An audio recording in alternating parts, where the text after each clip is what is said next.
Right then, Hollywood loves selling you a story, doesn't it? The glamour, the magic, the stars aligning to create something timeless.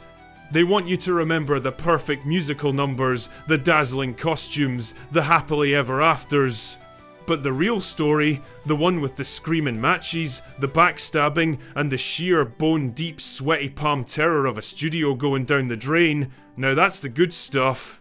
Tonight, we're talking about a film that wasn't a film, it was a funeral. The most expensive, most spectacular, most tone-deaf funeral in Hollywood history. Wow, very nice. A glittering tombstone for a whole way of making movies. We're talking about The Hangover at the end of the big Hollywood musical party. We're talking about the 1969 behemoth, Hello, Dolly. They gave Barbra Streisand a parade, a massive hat, and a mountain of cash, thinking it would save the studio. The only thing it produced was a legendary feud, and a lesson that no matter how much you spend, you can't make people buy what they don't want. All fur coat and no knickers. That one. This is the story of a studio on the brink of death, two stars who despised each other with the fire of 1,000 suns, and a blockbuster so bloated it could barely fit on the screen. This is what happens when the party's over, but you're still spending money like the booze is free. It all started with a sick animal, a fella in a big white coat who could talk to the animals, to be precise. See, to understand the hames they made of Hello, Dolly, you have to understand the hole it was meant to fill. In the mid to late 60s, 20th Century Fox was a studio bleeding out. They'd had a hit, a Titanic one, with The Sound of Music in '65. It made so much money, it probably distorted the Earth's gravity for a while. The executives at Fox, led by a fella named Darryl Zanuck, learned a very simple and very wrong lesson from this. People want big, expensive musicals. Bigger, the better. So they took that logic and ran with it, straight into a brick wall. They made a film called Dr. Dolittle with Rex Harrison. It was a production so cursed, it made our last story, Casino Royale, look like a well-organised picnic. The star was a tyrant, the animals wouldn't cooperate, the weather was a disaster, and the budget swelled to a then biblical $18 million. It was a colossal bomb. You'd think they'd learn, wouldn't ya? You'd think someone in a suit would stand up and say, "Right lads, maybe let's make a cheap horror film and see how that goes." But they didn't. They reloaded, still high on the memory of Julie Andrews on that mountain. They gave her and the director of Sound of Music, Robert Wise, another blank check to make a musical biopic called Star. It was 3 hours long, it cost a fortune, and nobody went to see it. It was about as welcome as a fart in a spacesuit. The public loved Julie Andrews as a sweet nanny, not as some difficult real-life theatre actress, another torpedo to the hull. So now 20th Century Fox isn't just bleeding out, it's submerged. The water's up to their necks, the studio is on the verge of financial collapse, Zanuck's job is on the line, they need a hit. Not just a hit, they need a guaranteed, surefire, I guarantee you, can't miss, bet the entire farm blockbuster. And what do? What does this studio, crippled by the astronomical costs of 2 failed mega musicals, decide to do? They decide to make the most expensive musical in the history of cinema. The logic, if you can call it that, was flawless on paper. Hello, Dolly.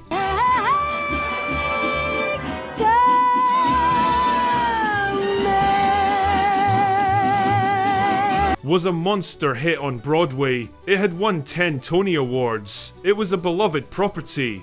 For the studio, this wasn't a gamble, it was an investment. They thought they were buying a pre-packaged phenomenon. They threw an obscene $25 million at it. That's nearly $200 million in today's money. They were basically setting fire to a mountain of cash in the studio, car park, and hoping the smoke signals would attract an audience. For the director, they got Gene Kelly, a legend. The man who danced his way through Singin' in the Rain, a genius of the movie musical. For the lead role of Dolly Levi, the meddling matchmaker, the part made famous on Broadway by the legendary Carol Channing, they cast Barbra Streisand. Now, hold on. Streisand was a superstar, a vocal powerhouse. She'd just won an Oscar for Funny Girl, but she was also 26. Dolly Levi in the play is a witty, experienced, middle-aged widow. This was like casting a teenager to play a grumpy pensioner. The age difference was noticeable.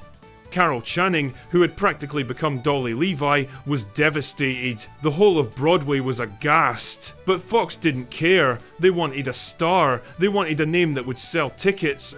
And for the male lead, the grumpy half-a-millionaire Horace Vandergelder, they cast Walter Matthau. A brilliant actor, a world-class grump in real life, so it was perfect casting. A man who, and this is the important bit, could not stand Barbra Streisand. Not in a, oh, we have our creative differences kind of way, no. He despised her with a passion usually reserved for invading armies or plagues of locusts. So the stage is set. A dying studio has bet its entire existence on one film. They've cast a lead actress who is 20 years too young for the part, and a lead actor who would rather gargle razor blades than share a scene with her. What? The captain has chained himself to the anchor and thrown it overboard, hoping it'll make the ship fly. The on-set atmosphere of Hello Dolly wasn't just toxic, it was a full-blown chemical weapons incident. The feud between Walter Matthau and Barbra Streisand is the stuff of Hollywood legend. It wasn't a quiet affair, it was a loud, ugly, public war, and the set was the battlefield. From Mathau's point of view, Streisand was an arrogant, controlling newcomer who had no respect for the process. He saw her as a singer, not an actress, who was constantly telling the director, Gene Kelly, how to do his job. She would demand endless retakes, critique the lighting, and try to direct her own scenes. In Mathau's eyes, this wasn't just unprofessional, it was sacrilege. You're 100% unprofessional. You didn't tell Gene freaking Kelly how to shoot a musical number. So, what did Matthau do? Did he take her aside for a quiet word? Did he talk to the director? No. He decided to make her life a living hell. He refused to speak to her unless the cameras were rolling. Let me repeat that. The two romantic leads of a charming musical comedy would only say their lines to each other and then lapse into a seething, hateful silence the second Gene Kelly yelled, "Cut!" The chemistry was so bad it was practically antimatter, but it got worse than silence, much worse. When he did speak about her, he didn't hold back. He would loudly, in front of the cast and crew, refer to her as Miss Tomaine. He told people she had no more talent than a butterfly's fart. There's a famous story from the set. During a scene, he apparently leaned in close to her and muttered, "I have more talent in my smallest fart than you have in your entire body." Charming, eh? Now, was Streisand an innocent victim in all this? Not entirely. By her own admission, she was a perfectionist. Man, I'm right about him. I'm always right. It's like when I'm right. And when I'm wrong, I could have been right. So I'm still right because I could have been wrong. She was young, she was a huge star, and she was used to being in control of her own career. She had opinions, and she wasn't afraid to share them. She would drive the crew mad with her demands for specific camera angles and retakes. There's one particular scene, a simple one, where she's eating a plate of food. Streisand, ever the perfectionist, insisted on so many takes that she supposedly ate so many dumplings she got sick.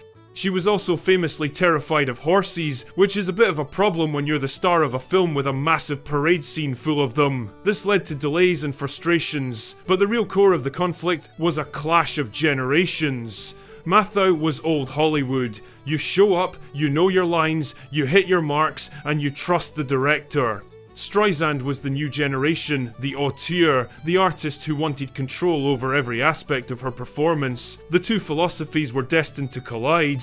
And caught in the middle of this thermonuclear feud was the director, Gene Kelly, a man who was a god in the world of musicals, but on this set, he was a babysitter for two warring millionaires. I've abandoned my child! Streisand would constantly question his choices. Matthau would undermine his authority by being openly contemptuous of his co-star. The tension was unbearable. Kelly, a man known for his sunny disposition on screen, was reportedly miserable throughout the entire production. He was directing the most expensive musical ever made, and his two leads wouldn't even make eye contact. It's like trying to conduct a symphony where the violin and the cello are actively trying to set each other on fire. The final insult came during the filming of the iconic title number. In the scene, Dolly makes her grand entrance into the Harmonia Gardens restaurant. It's the showstopper. Matthau's character Horace is supposed to look at her with a mix of shock and grudging admiration. On the day, Kelly did the take. He looked at the footage He saw Streisand dazzling in a stunning gold dress, and he saw Walter Matthau in the background looking at her with an expression of pure, unadulterated hatred. It was so obvious, so venomous, that the take was completely unusable. Kelly had to go to him and beg, "Walter," he pleaded, "I know you hate her. We all know you hate her, but please, just for this one shot, can you pretend you don't? Can you at least look at her with mild dislike?" That's what you're seeing in the final film. Not love, not admiration, just Walter Matthau trying his absolute hardest not to have a public aneurysm over the sight of his co-star. The entire film is built on a lie. It's a glittering, spectacular, multi-million-dollar lie covering up a core of pure molten animosity. So, with a war between the stars and a studio bleeding money from every pore, how did they spend that $25 million? Oh, they spent it. This film wasn't just made, it was constructed. Like a pyramid. An unnecessary, ridiculously expensive pyramid in the middle of a desert of changing audience tastes. The studio was so terrified of another flop that they thought they could guarantee a hit by smothering it in money. Every dollar is visible on screen. The sets were enormous. They recreated a massive, bustling section of 1890s New York City on the studio backlot. It was one of the biggest, most expensive sets ever built at the time. Whoa. And the costumes. My god, the costumes. The costume designer Irene Sharaf was a legend. They didn't just make dresses, they made architectural wonders. For the final parade scene, they had thousands of extras, all in period-perfect custom-made outfits. And then there was the dress Streisand wears for the title number. A gold, beaded gown that was, and I'm not making this up, so heavy that it weighed over 40 pounds. It was covered in real gold thread and Swarovski crystals. The dress alone cost over $10,000 in 1968 money. That's a dress that cost more than a house. Streisand could barely move in it. They had to have assistants help her walk. Oh, wow. It was less a piece of clothing and more a piece of gilded scaffolding. And that dress is the perfect metaphor for the whole film. Stunningly beautiful, ridiculously expensive, and completely impractical. It was a monument to excess. The whole production was a monument to excess. The final parade scene, filmed on location, involved thousands of extras, marching bands, horses, floats. It was a logistical nightmare. And for what? For a kind of spectacle that audiences were no longer interested in. The late 1960s was a time of revolution. The Vietnam War, the Civil Rights Movement, rock and roll, counterculture. The world was changing. And Hollywood, or at least 20th Century Fox, was still trying to sell them a sweet, old-fashioned story about a matchmaker in a big hat. Bullshit. While audiences were lining up to see Easy Rider and The Graduate films that spoke to the new generation, Fox was betting its life on a film that felt like a relic from a bygone era before it was even released. It was like trying to sell horse-drawn carriages at a motor show. The studio bosses were so out of touch, so insulated by their past successes, they couldn't see the writing on the wall. They thought that if they just made it big enough, shiny enough, and expensive enough, people would have to come.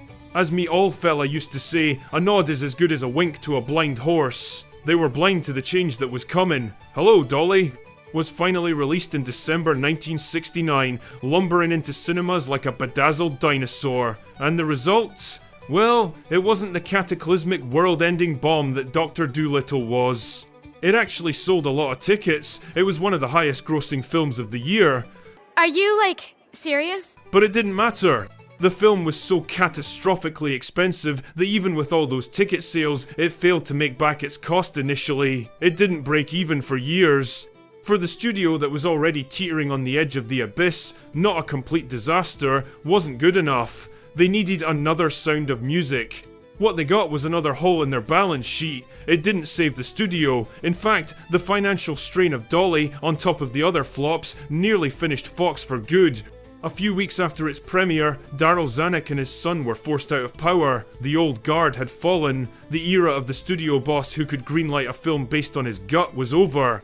The film represents the last bloated gasp of a dying genre. It's a perfect symbol of the end of the old Hollywood studio system. A system that had become so arrogant, so convinced of its own formulas, that it couldn't see the world changing right in front of its eyes.